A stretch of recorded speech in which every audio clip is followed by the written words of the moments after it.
Hello Year 7, it's Mrs Barker here, taking you through Lesson 7 of our non-fiction scheme of work. Today we're going to be looking at colour in non-fiction texts. It would be helpful if you could make sure you've got a pen and either the worksheet, or you can type onto the worksheet, or a piece of paper and you can just write your answers on there. So don't worry if you can't print it out, it doesn't matter at all.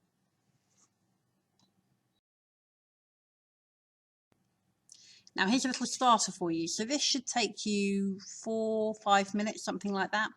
So look back at your EBI from the previous lesson first of all. So how are you going to make sure you improve today, particularly if your EBI was to do with concentration? Once you've thought about that, think about the associations of the colour in the box. It is the colour red, just in case you can't see it on your screen. So think about, what does this colour make us think of? What are the associations of it? So what do we associate with the colour red? Answer the questions on the sheet. Use a full sentence, please. There is a gap there for you to fill it in. And just try and get as much down as you can in there in your answer. So our objective today then is to look at how we analyse the writer's choice of presentation and its impact on the reader. So let's unpack what that means. Let's look at what those phrases and words mean.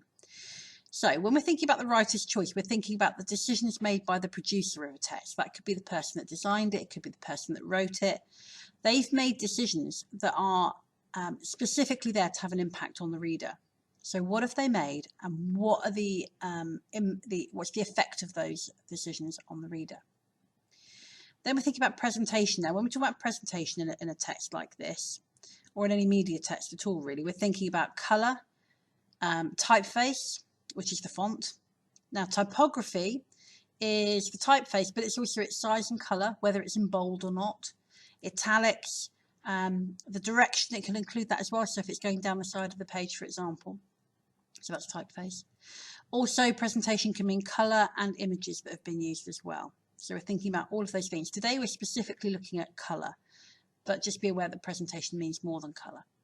And then the impact on the reader, what does it do to affect, how does it affect the audience?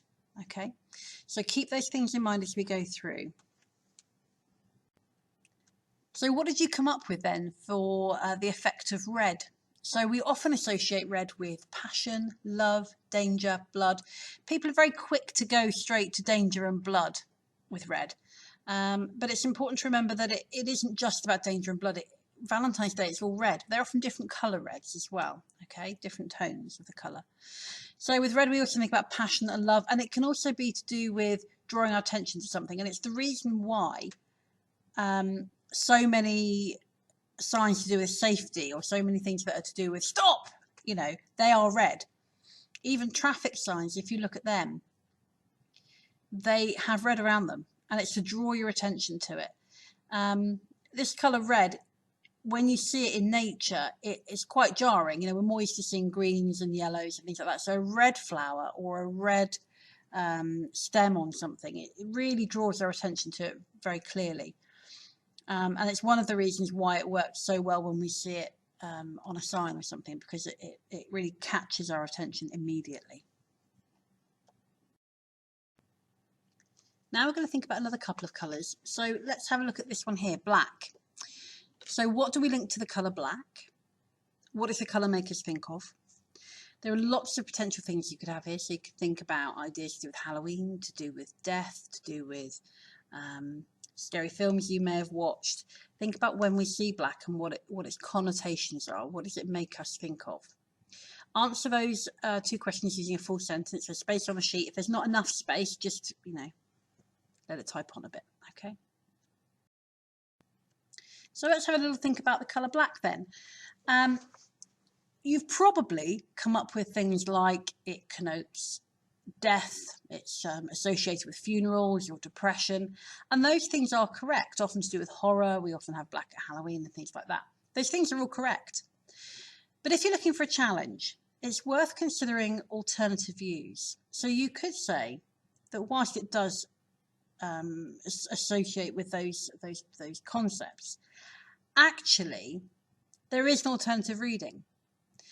So if you look around an office, you'll often see that things are black. So I'm sat here at my computer, My monitor is black, my computer is black, my hole punch is black, my sellotape dispenser is black, my speakers are black, my pen holder is black.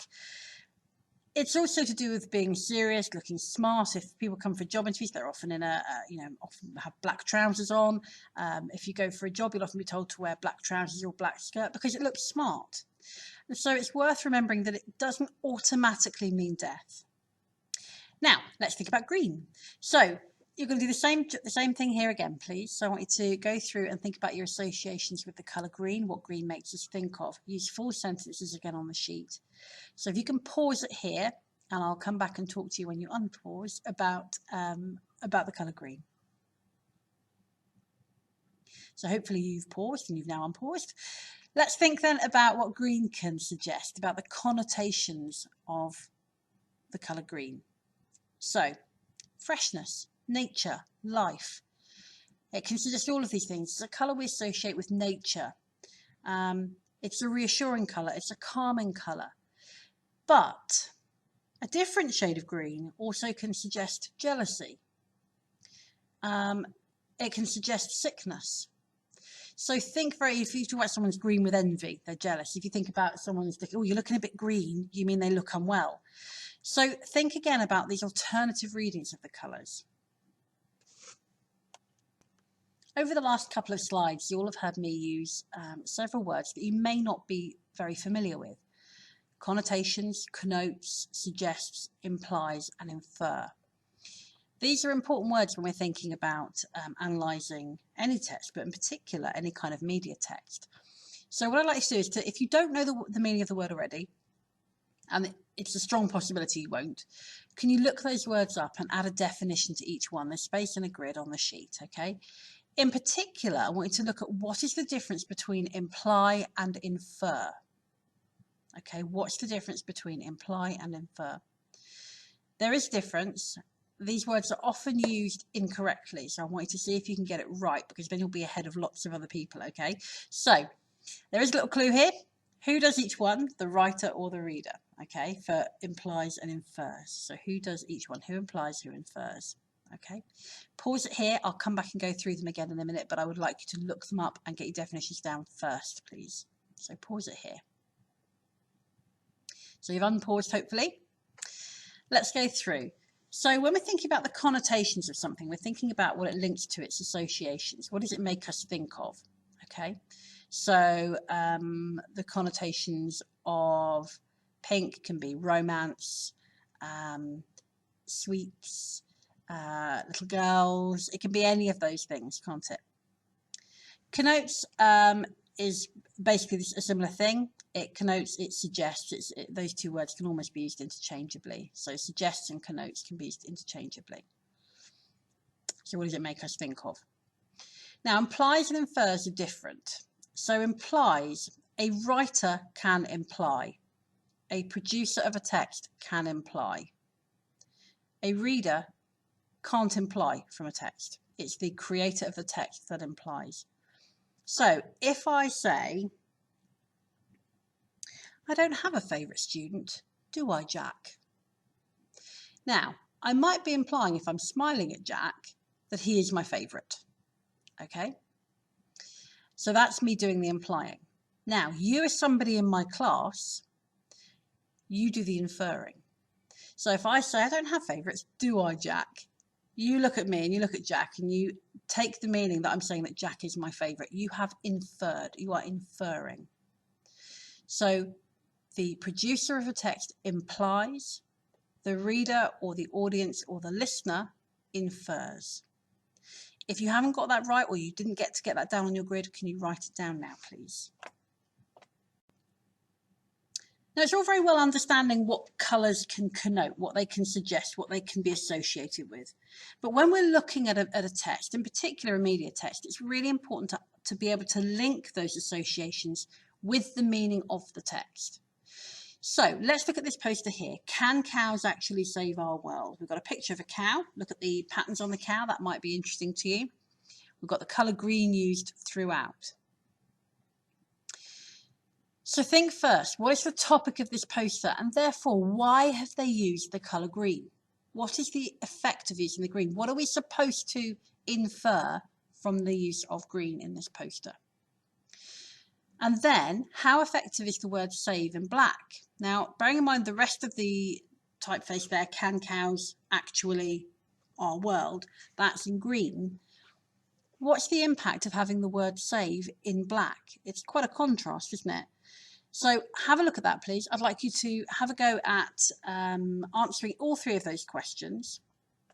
I want you to make sure that you're using full sentences and answer those on the sheet, please. Now let's move on to another text. This is a very different text. And you're going to be using some of the ideas you had earlier on when we were thinking about the colour red and the connotations of the colour red.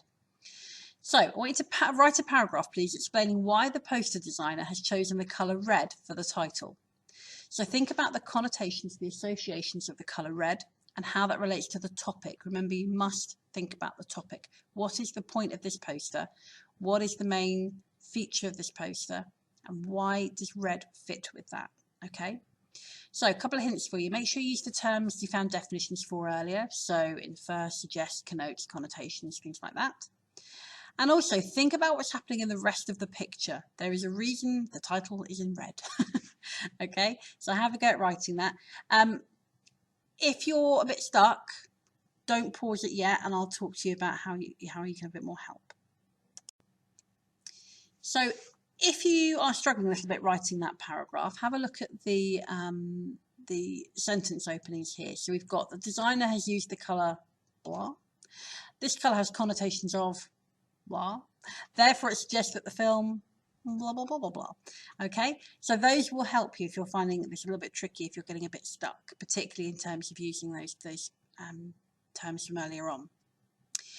If you want a bit of an additional challenge, you can also think about the font style. So the font is the typeface. It is the shape of the letters.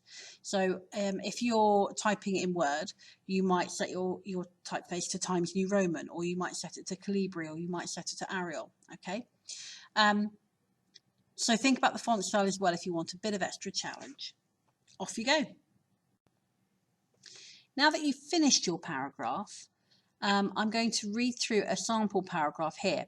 I want you to think about whether you've got the right level of detail in your paragraph. If there's stuff in here that you haven't got and you think, oh, actually, I should have put about that in there, then you can add further detail to your own paragraph. Please do go through and either add bits in by retyping bits in, or by using lines and arrows, or by numbering. However you want to add information to your paragraph is absolutely fine, okay? Don't be afraid of it looking like you've added. I want to see editing. Editing is a good thing. So realizing that something's missing and adding it in is a good thing, okay? So here we go. The title of the poster is clearly designed using an effective color scheme. The designer may have incorporated the color red as it has clear connotations of danger and blood. This suggests that the film will be action-packed and could involve death. A sense of drama is also created by the big, bold font. The fact that it's in capital letters and placed at the top of the page shows how important the title is. It seems strong and powerful, just like the shark that is underneath, ready to attack. So let's see what we can add to that. So you can take anything from that and add to your paragraph. One thing I would say is I probably would have made more of the fact that there's a shark there. So if it says the film could involve death, well, there's a swimmer and a shark. The shark is swimming towards the swimmer. So I would probably make more of that if I were you. But that's up to you. So go back to your paragraph. Is there anything in this one here that you think you could add into yours? Right, here's a little bit of extra challenge for you. And I think all of you could have a go at this. Hopefully you've all done bits of it, but particularly if you found that straightforward, I want you to do this bit. So go back and highlight the following things in your paragraph. If you can't highlight anything for one of the bullet points, go back and see if you can add it in. So you need at least one of the terms from earlier. Connotations, connotes, suggests, implies, infer. Make sure you're using imply and infer correctly. If you have got, let's say, suggests, see if you can get infer in. The reader may infer, the audience may infer. Okay, try and get that in because it's a really high level word. Have you got the term colour and the word red? Hopefully you have. Have you got the effect on the poster of those things? This makes the poster appear, blah, blah, blah. And have you got the reader's response? This may make the reader think. This may make the reader feel. This suggests to the reader. This may encourage the reader to. Okay, go back, add those things in. Feel free, if you've got a purple pen, use a purple pen. If not, any pen you've got to hand. But try and let's get your paragraph as high level as you can. Again, don't worry if you're adding to it and it's visible. Ideally, I'd like it to be visible. So don't be afraid to edit. Editing is a good thing. We're almost at the end of the lesson. So it's time for a little bit of self-assessment. So if you've got a purple pen, great. If not, use any colour you've got. Give yourself a what went well. So one thing you've either learnt today or that you've done today that you've done well. So for example, I've learned to use the word infers correctly would be a wonderful one. EBI, one thing you could have done better. So for example, I could have added further detail to my paragraph, or it could be to do with your focus. So perhaps you found it particularly hard to focus on this lesson or whatever, and next lesson you need to focus a bit more on what we're doing. Okay, once you've done that, it is the end of the lesson. I'll see you next lesson. Have a lovely afternoon. Bye-bye.